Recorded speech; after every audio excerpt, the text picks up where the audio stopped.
সাহিত্য সম্রাট বঙ্কিমচন্দ্র চট্টোপাধ্যায়ের অমর কীর্তি সময়ের একটি নামকরা উপন্যাস হল দেবী চৌধুরানী। 18 শতকের একটি গুরুত্বপূর্ণ চরিত্র হলেন এই দেবী চৌধুরানী। এই কাহিনীটি হল এক দরিদ্র ব্রাহ্মণ পরিবারের পিতৃহীনা কন্যা প্রফুল্লর। বিবাহের পর শ্বশুরবাড়িতে পা রাখতেই প্রফুল্ল জানতে পারেন তার স্বামীর সে ছাড়াও আরও 2টি স্ত্রী আছে। আত্মীয় স্বজন পাড়া প্রতিবেশীদের ষড়যন্ত্রে প্রফুল্লর শ্বশুরমশাই বাগদি অপবাদ দিয়ে প্রফুল্লকে বাড়ি থেকে তাড়িয়ে দেন। কিন্তু দারিদ্র্যের কারণে পুনরায় শ্বশুরবাড়িতে আশ্রয় প্রাপ্তি ঘটে প্রফুল্লর। এরপর প্রফুল্লর শ্বশুর প্রফুল্লকে প্রচণ্ড অপমান করেন আর বলেন বেঁচে থাকতে হলে চুরি ডাকাতি করে উপার্জন করতে।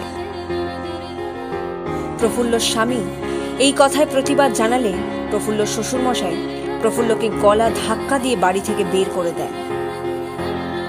প্রফুল্ল ফিরে যান নিজ পিতৃগৃহে।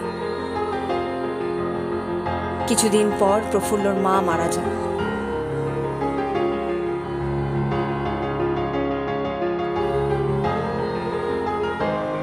প্রফুল্লর মা মারা যাওয়ার পর পিতৃগৃহে প্রফুল্ল একাই বাস করতেন।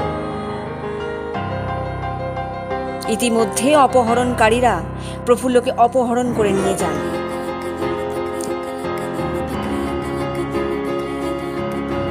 গভীর জঙ্গলের মধ্যে দিয়ে অপহরণকারীরা নিয়ে যাওয়ার সময় ডাকাত দল তাদের আক্রমণ করে। ডাকাত দলের হাতে এই অপহরণকারীরা নিহত হয় এবং প্রফুল্লর সাথে সাক্ষাৎ হয় ভবানী পাঠকের। এই ভবানী পাঠকই প্রফুল্লকে উদ্ধার করে নিয়ে আসেন নিজ সাম্রাজ্যে এবং কন্যারূপে তাকে গ্রহণ করে নিজের উত্তরাধিকার হিসেবে ঘোষণা করেন।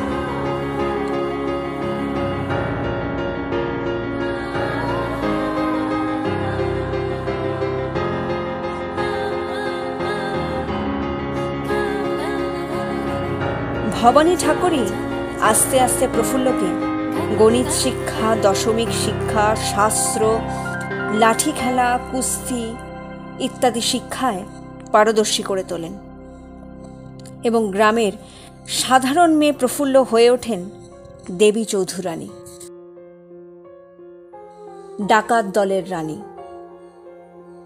দেবী চৌধুরানী নিয়মিত জমিদার ও অভিজাতদের থেকে ধন সম্পত্তি লুট করে দরিদ্রদের মধ্যে বিলিয়ে দিতে থাকেন।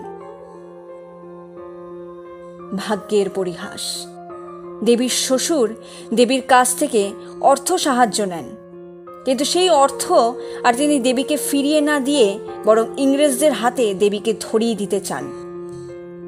সংঘর্ষ হয় ডাকাত দল ও ব্রিটিশদের মধ্যে। তার মধ্যেই দেবীর অসম্ভব বুদ্ধি ও অব্যর্থ পরিকল্পনায় বন্দী করা হয় দেবীর শ্বশুরমশাইকে। তাকে ছেড়ে দেওয়ার জন্য একটি শর্ত দেওয়া হয়, পুনরায় বিবাহ দিতে হবে তার ছেলের সাথে দেবীকে। কোনো উপায় না থাকায় দেবীর শ্বশুর রাজি হন